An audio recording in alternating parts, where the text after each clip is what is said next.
जय जगन्नाथ। आसंतु देखिबा शिखिबा बनेइबा गोटे सुंदर सा रेसिपी मो चैनल स्वाति रोसई ब्लॉग रे। तापाई आमर एने कौन करुचु ना नड़िया आमर फटे नौचु। नड़िया जतले आमर फटा हुए मु नड़िया पानी को फोपाड़ेनी, सेटा आमर पी भी दे पारिबु, नहले कौन जदि तरकारी करुचु तरकारी रे दे पारिबु। ता संगे आमर जतले पिठा भी दर बनौचु पिठारे जतले आमर पानी दौचु पानी जगार आमर नड़िया पानी दे पारिबु। एक्चुअली कौन हुए आमर जो गाँव रे नड़िया पानी कहीं रखेनी, सेमती माने फटेला बेले से सेइटू भासी जाए, किंतु आमर तो नड़िया किणिकी आड़े खाऊचु, तेणु से सकाशे कौन हुए ना नड़िया पानी को फोपाड़ेनी आउ आमर पी दऊ।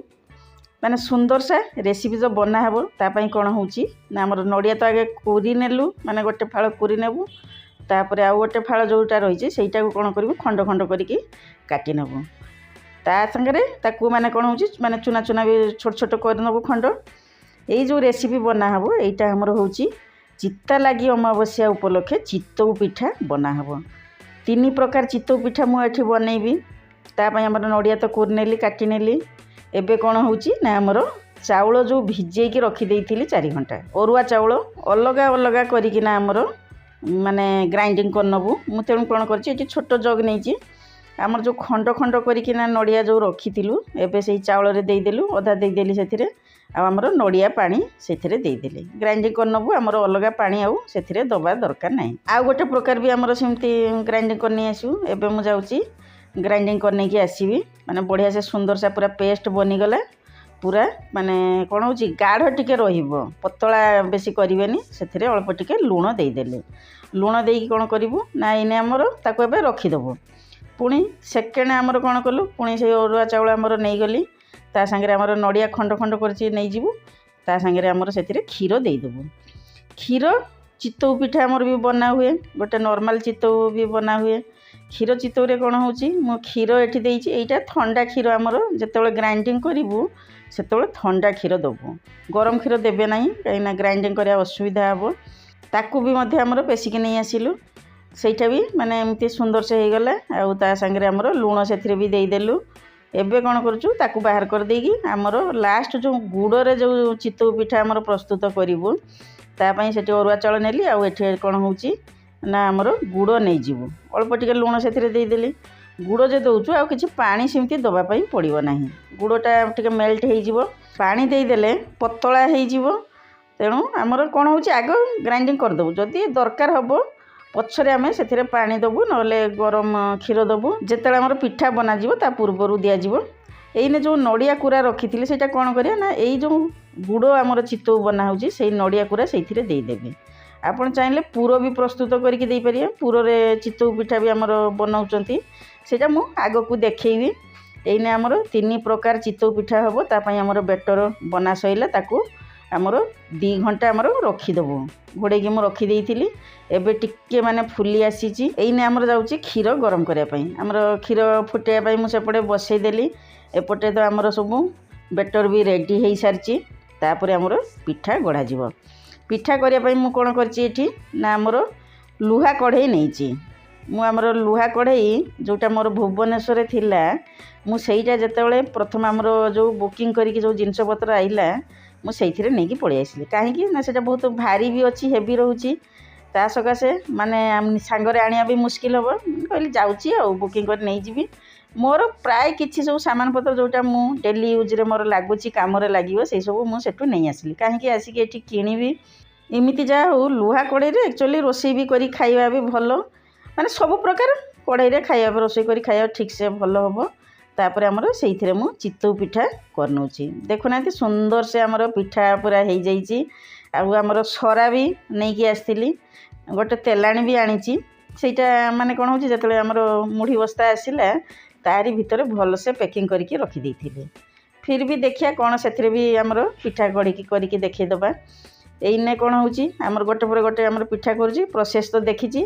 आपण माने देखिथिबे मोर जो 5 वर्ष पूर्व जो मु जेतले यूट्यूब वीडियो स्टार्ट करथिली, मोर प्रथम चितौ पिठाटा माने बढ़िया से भाइराल हेइथिला। सेतेबेले माने 18 के आसीथिला। पुओ मते कहूची मामा ମୁଁ ଯେମିତି ତାକୁ କହିଲି ଯେ ଆମର ଚିତ୍ତଉ ଅମାବାସ୍ୟା ଅଛି ଆଉ ବୁଧବାର ଦିନ ତାକୁ ଏମିତି କହିଦେଇଥିଲି, କହିଲା ଚିତ୍ତଉ ଅମାବାସ୍ୟା କ'ଣ ମାନେ ଚିତ୍ତଉ ପିଠା ବନାଯିବ। ନା ତୁମେ ଚିତ୍ତଉ ପିଠା ଆଜି କାହିଁ ବନାଉଛ, ଆଗରୁ ବନେଇ ଛାଡ଼ିଲଣି, ଲୋକ ସବୁ ଦେଖିଥାନ୍ତେ। କାହିଁକି ନା ଲୋକ ଦେଖିଲେ ତ ବନେଇବେ, ଆମର ବନେଇବା ପାଇଁ ଟାଇମ୍ ଅଛି। ଆମର ଚିତ୍ତଉ ଅମାବାସ୍ୟା ଦିନ ପୁରା ଦିନ ଯାକ ରହିଛି। ଆଉ ଏଥିରେ କିଛି ଆବଶ୍ୟକ ସେମିତି ସାମଗ୍ରୀ ଦରକାର ନାହିଁ। ଘରେ ତ ଅରୁଆ ଚାଉଳ ଅଛି, ନଡ଼ିଆ ତ ନିହାତି ଭାବରେ ଥିବ। ନଡ଼ିଆ ନ ରହିଲେ ବି ଖାଲି ଆମର ଅରୁଆ ଚାଉଳ ବାଟିକିନା ଏଇ ଚିତ୍ତଉ ପିଠା କରିଦେଇ ପାରିବେ। ଆଗ କାଳରେ କ'ଣ ହେଉଥିଲା, ସବୁବେଳେ ସବୁ ଟାଇମ୍ରେ ଏନି ଟାଇମ୍ରେ ଘରେ ଏମିତି ମାନେ ଚିତ୍ତଉ ପିଠା ହେଉଥିଲା। ସେଇଟା ନର୍ମାଲ୍ ଟିଫିନ୍ ଆମର ହେଇଯାଉଥିଲା, ଜଳଖିଆ ଭାବରେ ଆମର ସବୁ ଖିଆ ହେଉଥିଲା। ଏଇନେ ସିନା ଆମର ଯେଉଁ ପୂଜା ପାର୍ବଣ ମାନେ ଯେମିତି ସବୁ ବିଧି ନିୟମ ରଖିକିନା ଆମର ସେଇ ସବୁ ଜିନିଷ ବନାଉଛୁ। ଫିର୍ ବି ଦେଖୁନାହାନ୍ତି ଆମର ଗୋଟେ ପରେ ଗୋଟେ ପିଠା ଆମର କେମିତି ଭଲସେ ମାନେ ବାହାରି ଆସୁଛି, ବଢ଼ିଆ ବି ଦେଖାଯାଉଛି।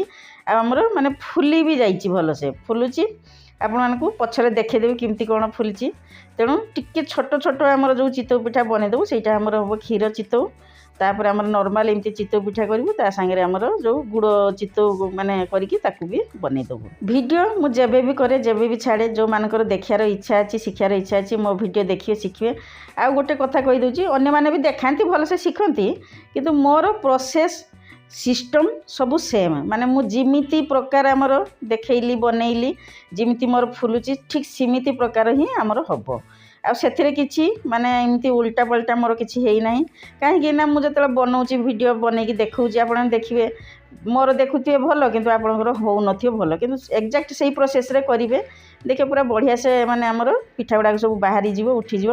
ତେଲାଣୀରେ ଆମର କରିଦେଲି। ତେଲାଣୀଟା କ'ଣ ହେଉଛି ନା ସେଇଟା ମାଟିଟା ଆମର ଗ୍ୟାସ୍ରେ ବସିଲା ବେଳକୁ ଟିକେ ଆଞ୍ଚ ବି ବୋଧେ ଅଧିକ ହେଇଯାଉଛି କି କ'ଣ, ସେଇଟା ଏମିତି ମାନେ ବେଶୀ ଧୂଆଁ ବାହାରି ଯାଉଛି, ଡର ବି ଲାଗିଲା। ତାପରେ ମୋତେ ଲାଗିଲା କ'ଣ ଫାଟିଗଲା ଭଳିଆ କି କ'ଣ ଲାଗିଲା।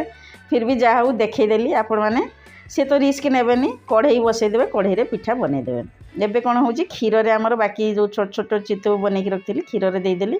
ସେଇଟା ଟିକେ କ୍ଷୀରରେ ମାନେ ବସିଯିବ, ତାପରେ ତା ଦେହରେ କ୍ଷୀର ବି ପଶିଯିବ ପିଠା ଦେହରେ। ଏବେ ଆମର ଆଉ ବାକି ତକ ସବୁ ପିଠା ନେଇ ଆସିଲୁ, ରେଡ଼ି କରିନେବୁ। ବର୍ତ୍ତମାନ କ'ଣ ହେଉଛି ନା ଆମର ଯେଉଁ ଗୁଡ଼ ଯେଉଁ ଚିତ୍ତଉ ବନେଇଥିଲି ତା ଉପରେ ଆଉ ଟିକେ ଖଜୁରୀ ଗୁଡ଼ ଦେବେ। ଆମର ଯେଉଁ ଯାଇଥିଲୁ ଭୋଗରାଇ, ସେଇଠୁ ମାଆ ତା'ର ଖଜୁରୀ ଗୁଡ଼ ଆଣିକି ରଖିଥିଲା, ମୁଁ ସେଇଠୁ ନେଇ ଆସିଥିଲି। ଆମର ଭୋଗରାଇରେ ଖଜୁରୀ ଗୁଡ଼, ପାଟି ଗୁଡ଼ ସେଇଟା ସ୍ପେଶାଲ୍ ଆମର ଶୀତ ଟାଇମ୍ରେ ସେଇଟା ବନା ହୁଏ। ଆଉ ସେଇଠୁ ନେଇକି ବି ଆସେ। ଆଗରୁ ତ ଭୁବନେଶ୍ୱର ଆଣୁଥିଲି, ଏବେ ଅଳ୍ପ ଆଣିଲି, ବେଙ୍ଗଲୋର ଆଉ ବେଶୀ ନେଇକି ଆସିପାରିଲି ନାହିଁ। ତା ସାଙ୍ଗରେ ଆମର ଯେଉଁ କ୍ଷୀର ଚିତ୍ତଉରେ କ'ଣ କରୁଛୁ, ଚିନି ଆଉ ନଡ଼ିଆ କୋରା ଦେଇଦେଲି। ଦେଲେ ମିଠା ଲାଗିବ, ନହେଲେ ଟିକେ ଫିକା ଫିକା ଲାଗିବ, ପୁଅ ବି ଖାଇବ। ଏମିତି ଆମର ରେଡ଼ି ହେଇଗଲା ଚିତ୍ତଉ ପିଠା। 3 ପ୍ରକାର ବନେଇଲି। ଆଉ ଯେଉଁ ନର୍ମାଲ୍ ଚିତ୍ତଉ ବନାଇଛି ସେଇଟା ଆମର ମଟର ତରକାରୀ ଦେଇ ଖାଇବୁ। ଆପଣମାନେ ଦେଖନ୍ତୁ, ପସନ୍ଦ ବି ଆସିବ। ମୋ ଚ୍ୟାନେଲକୁ ଲାଇକ୍, କମେଣ୍ଟ, ସେୟାର, ସବସ୍କ୍ରାଇବ୍ କରିଦେବେ ବୋଲି କହୁଛି। ଯଦି କିଛି ପଚାରିବାର ଅଛି କି ଆପଣ ଆଉ କ'ଣ କ'ଣ ଚିତ୍ତଉ ପିଠା ଯେଉଁ ବନାଉଛନ୍ତି, କମେଣ୍ଟରେ କିଛି ବି ଲେଖିଦେଇପାରିବେ। ଯଦି କିଛି ନ ଆସୁଛି, ଜୟ ଶ୍ରୀ ଜଗନ୍ନାଥ ମଧ୍ୟ ଲେଖିଦେଇପାରିବେ। କାହିଁକି ନା ଆମର ଯେଉଁ ଏଇ ଚିତ୍ତଉ ଅମାବାସ୍ୟା, ସେଇଟା ଯେଉଁ କୁହନ୍ତି ଜଗନ୍ନାଥଙ୍କ ପାଖରେ କ'ଣ ଚିତା ଲାଗି ହୁଏ, ସେଇ ଉଦ୍ଦେଶ୍ୟରେ ଆମର ସମସ୍ତେ ଚିତ୍ତଉ ପିଠା ବନାନ୍ତି ଘରେ ଘରେ, ଆଉ ଠାକୁରଙ୍କ ପାଖରେ ଭୋଗ ଲଗାନ୍ତି। ଏଇନେ ଦେଖେଇ ଦେଉଛି ପିଠାକୁ ଆମର ଛିଣ୍ଡେଇକିନା। ଦେଖନ୍ତୁ ତା ଭିତରେ କେମିତି ହେଇଯାଇଛି, ଜାଲି ଜାଲି ଭଳିଆ ଦାନା ହେଇଯାଇଛି। ଆଉ ମୁଁ ଟିକେ ଛୋଟ ଛୋଟ ପିଠା କରେ, କାହିଁକି ମାନେ ବଡ଼ ବି କଲେ ହେବ, କାଳେ ମୋତେ ଟିକେ ଲାଗେ ଯେ କଞ୍ଚା ରହିଯିବ। ଆଉ ପୁଅକୁ ମୋର ଛୋଟ ଯେଉଁ ପିଠା ତାକୁ ଖାଇବା ପାଇଁ ବହୁତ ପସନ୍ଦ ହୁଏ। ଯେତେବେଳେ ଆମର ଭୁବନେଶ୍ୱର ଯାଉ, ମାଉସୀ କ'ଣ କରନ୍ତି, ଚିତ୍ତଉ ପିଠା ବନେଇକି ଦିଅନ୍ତି। ମୋଠୁ ବି ମାନେ ଆମେ ଯେତେ ବି ପିଠା କରୁ, ମାଉସୀଙ୍କର ଯେଉଁ ଚିତ୍ତଉ ପିଠା ମୋ ପୁଅକୁ ବହୁତ ପସନ୍ଦ ଲାଗେ। ସିଏ ସବୁବେଳେ କହିବ ଆଈ ଯେଉଁ ପିଠା ଦେଇଛନ୍ତି, ସେ ପୁରା ଖାଲି ସେମିତି ଖାଉଥିବ। ତା ସାଙ୍ଗରେ ଗୋଟେ ଆମର ନଡ଼ିଆ ଚଟଣି ବନେଇକି ବି ଦିଅନ୍ତି ମାଉସୀ, ତାକୁ ବହୁତ ପସନ୍ଦ ଲାଗେ। ଆଉ ତା ପାଇଁ ସ୍ପେଶାଲି ଛୋଟ ଛୋଟ ଚିତ୍ତଉ ପିଠା କରିକି ଦେଇଥାନ୍ତି। ସବୁବେଳେ କୁହେ ମାମା ତୁମେ ଆଈଙ୍କ ଭଳିଆ କାହିଁ କରୁନ। ଆରେ ମା ମାନେ ଯେମିତି କୁହନ୍ତିନି, ଗୁରୁ ହେଉଛନ୍ତି ଗୁରୁ, ଶିଷ୍ୟ ହେଉଛନ୍ତି ଶିଷ୍ୟ। ସେମାନେ ମା ମାଉସୀ, ସେମାନେ ଆମଠୁ ବି ଅଧିକ ଜାଣିଛନ୍ତି, ଅଧିକ କରିପାରିବେ। ଆମେ ତାଠୁ ଶିଖିଛୁ, ଫିର୍ ବି ତାଙ୍କ ଭଳିଆ କେବେ ହେଇପାରିବ ନାହିଁ। ଆପଣମାନେ ତ ଦେଖିଲେ, ନିହାତି ଭାବରେ ଚିତ୍ତଉ ପିଠା କରିବେ, ଖାଇବେ, ଅନ୍ୟମାନଙ୍କୁ ଖୁଆଇବେ। ଏଇଠି ରହିଲି, ପୁଣି ଗୋଟେ ନୂଆ ଭିଡ଼ିଓ ନେଇ ଆସିବି ବୋଲି କହିଲି। ହଁ, ମୋ ସାଥିରେ ବନି ରହିବେ, ନହେଲେ ବହୁତ ସାରା ଜିନିଷ ମିସ୍ କରିଦେବେ। ଏଇନେ ଆସୁଛି ଆମର August 15 special recipe. Bye bye.